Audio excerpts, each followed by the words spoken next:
नमस्कार दोस्तों।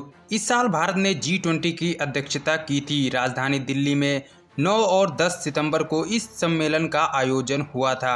यह बैठक G20 की 18वीं बैठक रही थी। प्रगति मैदान में तैयार किए गए भारत मंडपम में कार्यक्रम का आयोजन हुआ था। पूरी दिल्ली दुल्हन की तरह सजी हुई थी। वीवीआईपी के लिए खास तौर पर इंतजाम किए गए थे। एयरपोर्ट से लेकर होटल और कार्यक्रम स्थल तक का नज़ारा देखते ही बनता था। इस दौरान सुरक्षा के भी कड़े इंतजाम किए गए थे। लोगों के मन में ये सवाल है कि आखिर G20 क्या है और भारत में इसकी इतनी चर्चाएं क्यों हो रही हैं। तो आइए दोस्तों समझते हैं कि G20 क्या है और इसकी स्थापना कब और कैसे हुई थी और कौन कौन सा देश G20 का हिस्सा है।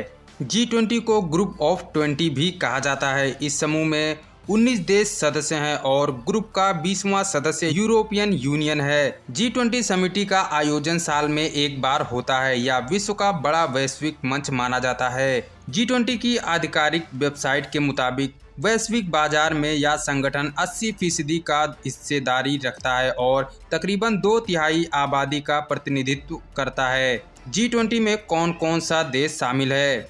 अर्जेंटीना, ऑस्ट्रेलिया, ब्राज़ील, कनाडा, चीन, France, Germany, Bharat, Indonesia, Italy, Japan, Republic of Korea, Mexico, रूस, सऊदी अरब, दक्षिण अफ्रीका, तुर्की, United Kingdom, America, European Union शामिल है। G20 समूह बनने से पहले समूह को G7 कहा जाता था। इस ग्रुप में America, Canada, Germany, Italy, France, Japan और ब्रिटेन देश शामिल थे। ईयर 1998 में इस समूह का विस्तार कर रूस को भी सदस्य बना दिया गया। इसके बाद इस समूह को G8 के नाम से जाना जाने लगा। इसके बाद ईयर 1999 में हुई G8 की बैठक में इस समूह को बढ़ाकर G20 बनाने का फैसला किया गया।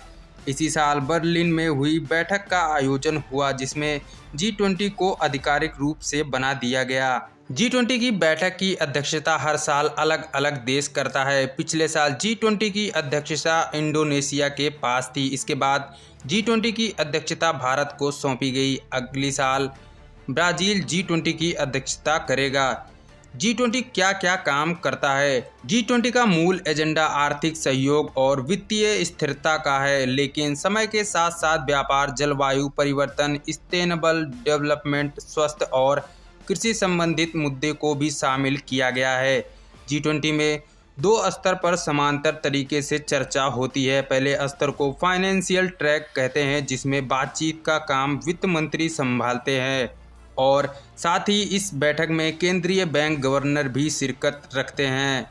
वहीं दूसरे स्तर को शेरपा ट्रैक कहते हैं। शेरपा ट्रैक में अलग अलग देशों की सरकार अपना शेरपा नियुक्त करती है। भारत सरकार ने अमिताभ कांत को अपना शेरपा नियुक्त किया है। बता दें कि जीडीपी में 85% की हिस्सेदारी G20 देशों की है। वहीं व्यापार में 75% का हिस्सेदारी भी G20 देशों की है। G20 की बैठक में इसके 20 सदस्य देशों के अलावा भी कई अन्य देशों को भी आमंत्रित किया जाता है। भारत ने इस साल 9 देशों को आमंत्रित किया है। भारत ने बांग्लादेश, मिस्र, Mauritius, Netherland, Nigeria, Oman, Singapore, Spain और यूएई को भी G20 का बैठक में आमंत्रित किया था। इसके अलावा United Nation, International Monetary Fund, World Bank, World Health Organisation, World Trade Organisation जैसे संगठन को भी G20 में नियमित रूप से आमंत्रित किया जाता है। तो दोस्तों यही था इस वीडियो में। आशा करता हूँ कि वीडियो आपको पसंद आई है। वीडियो पसंद आई है तो लाइक शेयर जरूर कर दीजिएगा। इसके साथ ही आप हमारे YouTube चैनल को भी सब्सक्राइब कर लीजिएगा। मैं मिलता हूँ आपसे अगली वीडियो में। तब तक के लिए जय हिंद दोस्तों।